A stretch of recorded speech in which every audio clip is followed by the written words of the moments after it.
Part 25 कोलोइडी विलयनों का शुद्धिकरण।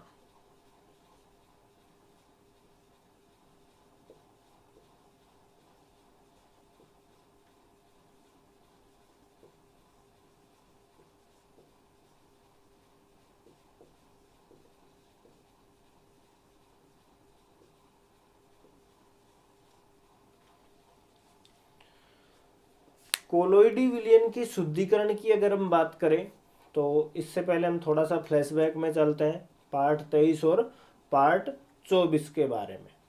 Part 23 और पार्ट 24 में हमने पढ़ा था कोलोइडी विलयन बनाने की विधियों के बारे में। कोलोइडी विलयन बनाने की विधियों के अंतर्गत हमने दो प्रकार की विधियां पढ़ी थी। कौन कौन सी?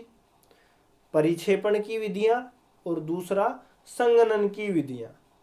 परिक्षेपण की विधियों के अंतर्गत हमने वापस से दो विधि पढ़ी थी। एक तो थी यांत्रिक विधि जिसमें हमने कोलोइडी चक्की का प्रयोग किया था। उसके बाद में दूसरा विद्युत परिक्षेपण पढ़ा था जिसको ब्रेडिंग आर्क विधि भी कहते हैं। ब्रेडिंग आर्क विधि में जो सॉल्यूशन बना था, जो धातुएं थी, धातुओं का कोलोइडी विलयन प्राप्त हुआ था, उनको स्थायित्व प्रदान करने के लिए स्थायी कारक मिलाया था हमने। पोटेशियम हाइड्रोक्साइड का उपयोग किया था स्थायी कारक के रूप में, वैद्युत अपघट्य डाला था। इसी तरीके से संघनन की विधि पढ़ी थी हमने। संघनन की विधियों में टोटल 6 विधियां पढ़ी हैं हमने। अपचयन पढ़ा था नंबर 1, उसके बाद में ऑक्सीकरण पढ़ा था, तीसरा उभय अपघटन, चौथा जल अपघटन, पांचवे की अगर हम बात करें विलायक विनिमय विधि, छठी जो विधि पढ़ी थी जो पदार्थ की वाष्प है उसका द्रव में संघनन के द्वारा कोलोइडी विलयन बनाने की विधियां पढ़ी थी। अब कोलोइडी विलयन का जो शुद्धिकरण, इन प्रकार की जो विधियां के द्वारा जो कोलोइडी विलयन बना है, उस कोलोइडी विलयन में क्या होता है कि कुछ मात्रा में तो वैद्युत अपघट्य है कि जो कोलोइडी विलयनों को स्थायित्व प्रदान करने के लिए मिलाए जाते हैं, उनकी अशुद्धियां आ जाती हैं। साथ ही कुछ मात्रा में जो विलयन है यानी कि परिक्षेपण माध्यम है, कोलोइडी विलयन में जिस पदार्थ की ज्यादा मात्रा होती है उसे परिक्षेपण माध्यम कहते हैं, और जिस पदार्थ की कम मात्रा होती है उसे परिक्षिप्त प्रावस्था कहते हैं, यानी कि विलय और विलायक वाला सिस्टम है। तो कुछ मात्रा में जो विलायक है यानी कि परिक्षेपण माध्यम है उसकी अशुद्धियां आ जाती हैं। कुछ मात्रा में वैद्युत अपघट्य की यानी कि स्थायी कारक की अशुद्धियां आ जाती हैं। इन अशुद्धियों की मात्रा बढ़ने पर क्या होता है कि भाई जो कोलोइडी विलयन जो बना है उसका धीरे धीरे स्कंदन होने लग जाता है, यानी कि वो जमने लग जाता है, अवक्षेपण होने लग जाता है। तो उस विलयन को अवक्षेपण से बचाने के लिए हम क्या करते हैं, कोलोइडी विलयनों का शुद्धिकरण करते हैं। कोलोइडी विलयन के शुद्धिकरण का मुख्य उद्देश्य समझ में आ गया।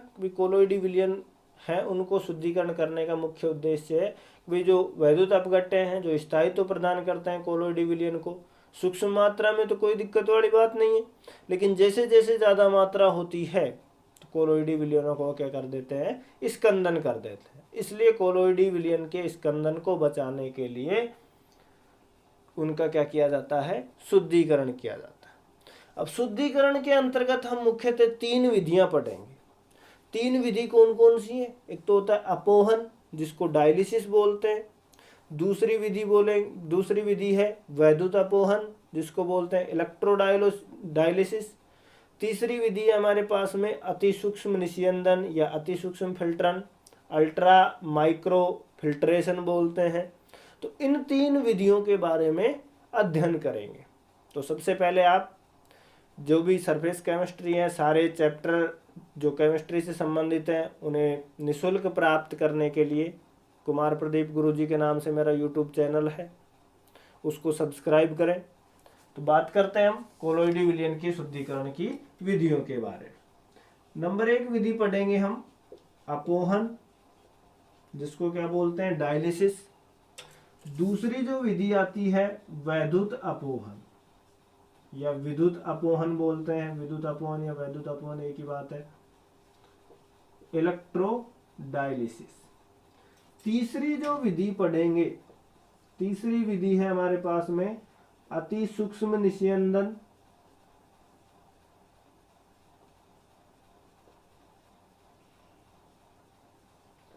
या अति सूक्ष्म फिल्टर।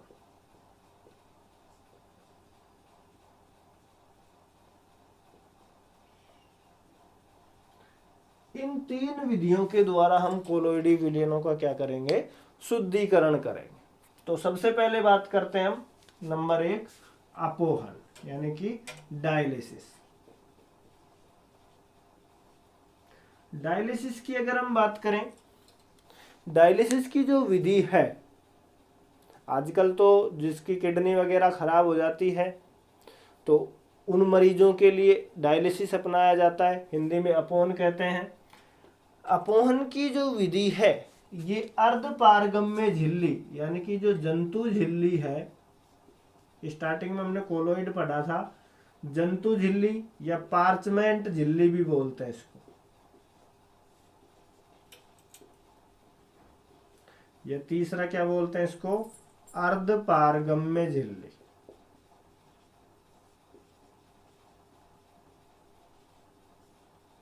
इसमें विसरण के आधार पर क्या किया जाता है, कोलोइडी विलयनों का शुद्धिकरण किया जाता है।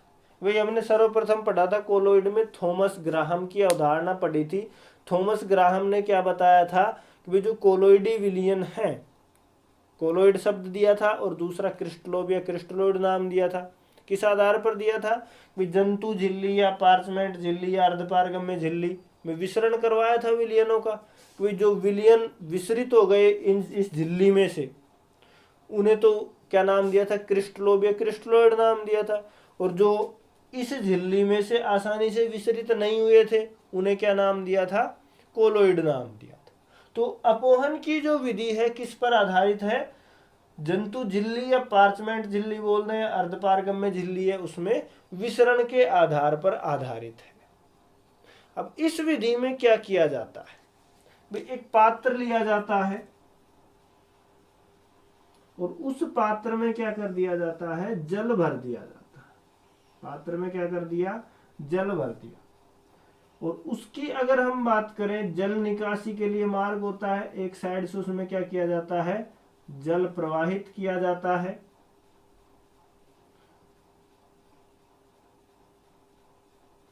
और दूसरी तरफ से क्या किया जाता है, उसमें से जल का निकास मार्ग होता है।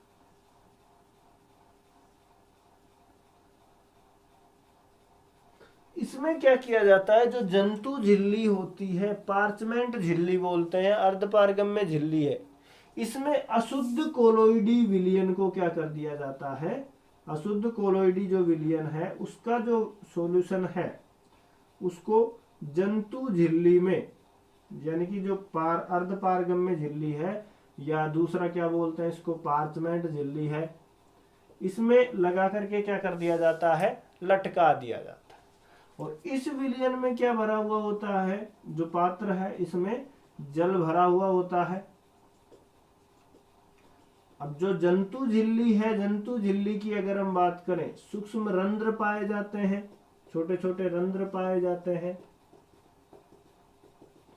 उन रंध्रों में से क्या होता है, विसरण की प्रक्रिया होती है। और विसरण की प्रक्रिया से क्या होता है, इसमें क्या भरा हुआ है, अशुद्ध सोल यानी कि कोलोइडी विलयन अशुद्ध अवस्था में है। झिल्ली की बात करें, झिल्ली क्या है, इस झिल्ली को क्या बोलते हैं, पार्चमेंट झिल्ली या फिर अर्धपारगम्य झिल्ली।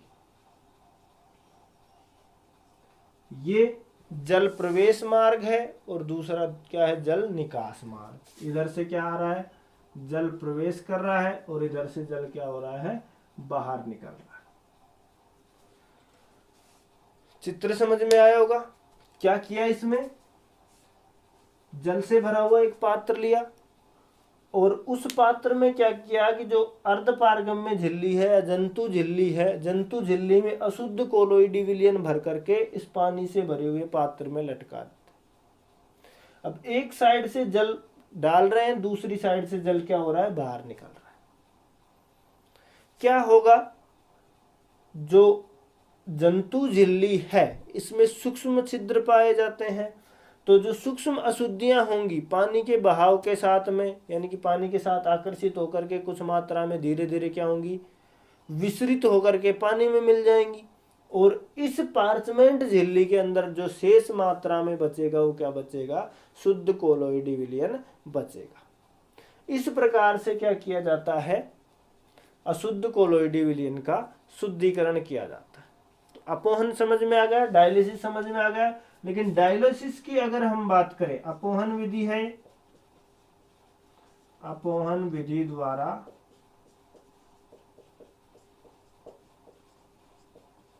अशुद्ध कोलोइडी विलयन का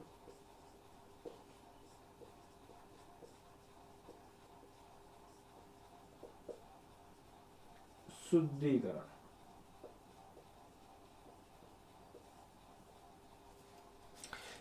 इस विधि की बात करें, बहुत ही मंद गति से होती है ये, यानी कि इसमें समय ज़्यादा लगता है। इस कारण जो कोलोइडी विलयन है शुद्धिकरण करने में भी बहुत ज़्यादा समय की आवश्यकता पड़ती है, जल की ज़्यादा आवश्यकता पड़ती है। तो अपोहन की विधि समझ में आ गई।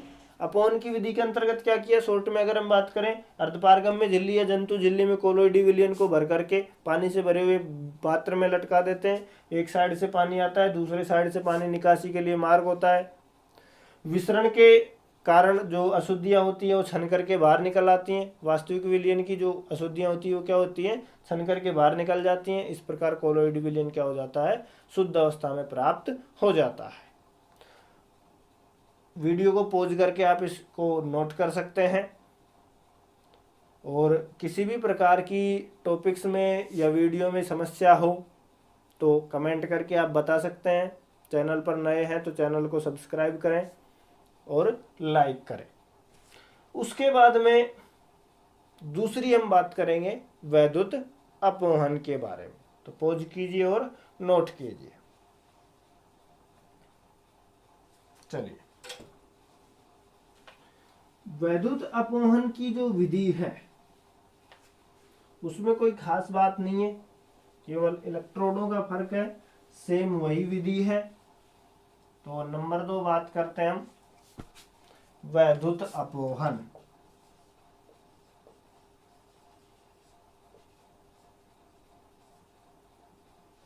विद्युत अपोहन में क्या होता है, सेम वही प्रोसेस है। अर्धपारगम्य झिल्ली लेते हैं, अर्धपारगम्य झिल्ली को क्या कर देते हैं, एक विलयन लेते हैं जिसमें शुद्ध कोलोइडी विलयन होता है। जल में निलंबन बना करके उसको क्या कर देते हैं, पात्र में डालते हैं। किस प्रकार से, सेम वही हमारे पास में क्या है, ये पात्र हो गया। इस पात्र में क्या करेंगे, यहाँ पे तो क्या लगा दी, बीचों बीच पात्र के अर्धपारगम्य झिल्ली लगा देते हैं। इसकी अगर हम बात करें क्या है, अर्धपारगम्य झिल्ली। सेम वही प्रोसेस है,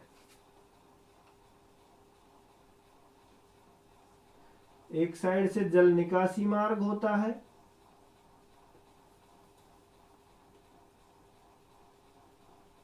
और दूसरी साइड से क्या होता है, जल का प्रवेश मार्ग होता है। इधर से जल क्या कर रहा है, प्रवेश कर रहा है, और इस साइड से जल क्या कर रहा है, बाहर निकल रहा है।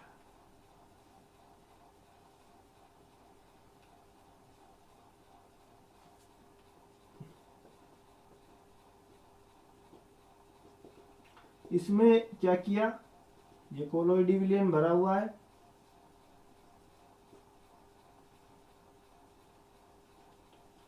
परिवर्तन क्या किया, सेम वही। पहले तो क्या कर रहे थे अपोहन में, भाई जो अर्धपारगम्य झिल्ली है, अर्धपारगम्य झिल्ली में कोलोइडी विलयन भर रहे थे। अब क्या कर रहे हैं, जो अर्धपारगम्य झिल्ली है वो पात्र के बीचों बीच लगा रहे। तो इसमें क्या होगा, भाई सूक्ष्म छिद्र पाए जाएंगे अर्धपारगम्य झिल्ली में, जंतु झिल्ली में क्या पाए जाएंगे, सूक्ष्म छिद्र पाए जाएंगे। तो सेम वही विसरण पर आधारित है। एक परिवर्तन क्या किया, इसमें विद्युत इलेक्ट्रोड लगा देते हैं, यानी कि एक तरफ तो क्या लगा देंगे, कैथोड लगा देंगे, और दूसरी तरफ क्या लगा देंगे, एनोड लगा देते हैं। वैद्युत शब्द आया है तो वैद्युत इलेक्ट्रोडों का उपयोग किया जाएगा। एक तरफ क्या लग गया, ये जैसे इसको मान लें कि भाई ये कैथोड है और दूसरी तरफ क्या लगा दिया जाता है, एनोड लगा दिया। इस तरीके से क्या कर दी जाती है, विद्युत की व्यवस्था कर दी जाती है। अब जैसे इनमें क्या किया जाता है, विद्युत धारा प्रवाहित करते हैं। क्या किया, विद्युत धारा प्रवाहित करेंगे। तो विद्युत धारा प्रवाहित करेंगे तो इसमें क्या होगा, आवेश उत्पन्न होगा, इलेक्ट्रिक चार्ज उत्पन्न होगा। इलेक्ट्रिक चार्ज उत्पन्न होगा तो क्या होगा, इस साइड में जो नेगेटिव आयन थे वो इस पॉजिटिव आयन की ओर आकर्षित होंगे अवक्षेपित होने के लिए। अशुद्धियां के जो कण हैं वो क्या होंगे, इधर से इस साइड में, यानी कि जो कैथोड के जो कण हैं वो एनोड की ओर आकर्षित होंगे और एनोड के कण कैथोड की ओर आकर्षित होंगे। तो बीच में क्या लगा हुआ है, अर्धपारगम्य झिल्ली लगी हुई है। अर्धपारगम्य झिल्ली में क्या होगा, भाई अशुद्धियां हैं वास्तविक विलयन की या फिर वैद्युत अपघट्यों की। तो इससे छन करके क्या होंगी, अशुद्धियां इधर आकर के अवक्षेपित हो जाएंगी कैथोड वाली, और एनोड वाली कैथोड पर आकर के क्या हो जाएंगी, अवक्षेपित हो जाएंगी। इस प्रकार से क्या किया जाता है, पानी का निरंतर प्रवाह रखा जाता है। पानी के साथ में, पानी यहां से डाल रहे हैं, इस साइड से निकल रहा है, तो अशुद्धियां पानी के साथ मिलकर के क्या हो जाएंगी, अवक्षेपित होकर के बाहर निकल जाती हैं। इस प्रकार से कोलोइडी विलयन शुद्ध अवस्था में प्राप्त हो जाता है। तो वैद्युत अपवहन समझ में आ गया होगा। वैद्युत अपवहन में हमने क्या पढ़ा, वैद्युत अपवहन के अंतर्गत क्या किया जाता है, सेम वही प्रोसेस है। अपवहन में झिल्ली, जो अर्धपारगम्य झिल्ली है उसमें डाल करके लटका रहे थे। इसमें क्या कर रहे हैं, जो कोलोइडी विलयन है, अशुद्ध सोल है, अशुद्ध सोल डाला जाता है।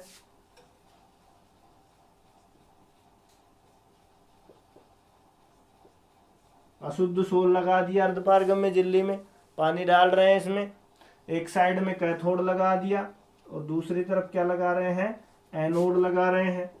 विद्युत धारा प्रवाहित करेंगे, आवेश उत्पन्न होगा, कैथोड के जो कण हैं इस विलयन में एनोड की ओर आकर्षित होंगे, एनोड के कण कैथोड की ओर आकर्षित होंगे, तो अशुद्धियां आकर के अवक्षेपित हो जाएंगी और शुद्ध कोलोइडी विलयन क्या हो जाएगा, प्राप्त हो जाएगा।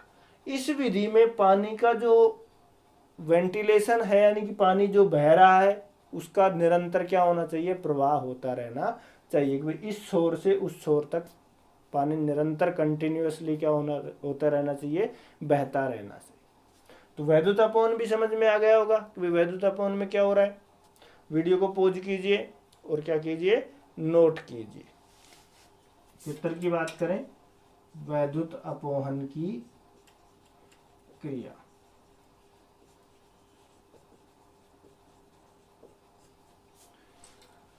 चलिए, नंबर 3 आता है हमारे पास में अति सूक्ष्म निस्यंदन या अति सूक्ष्म फिल्टर।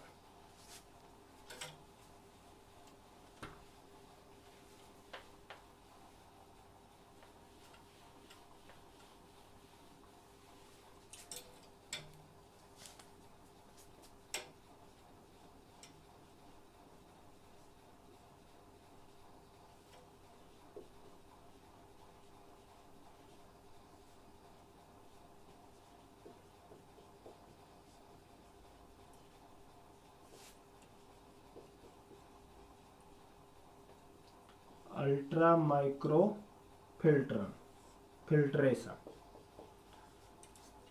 अति सूक्ष्म निस्यंदन या अति सूक्ष्म फिल्टरन होता क्या है, इसकी अगर हम बात करें तो जो कोलोइडी विलयन है उनको साधारण जो फिल्टर पत्र होता है, साधारण फिल्टर पेपर की अगर हम बात करें, उसके जो छिद्र होते हैं वो छिद्र क्या होते हैं, बहुत बड़े आकार के होते हैं, यानी कि उसमें से हम कोलोइडी विलयन का शुद्धिकरण नहीं कर पाते हैं।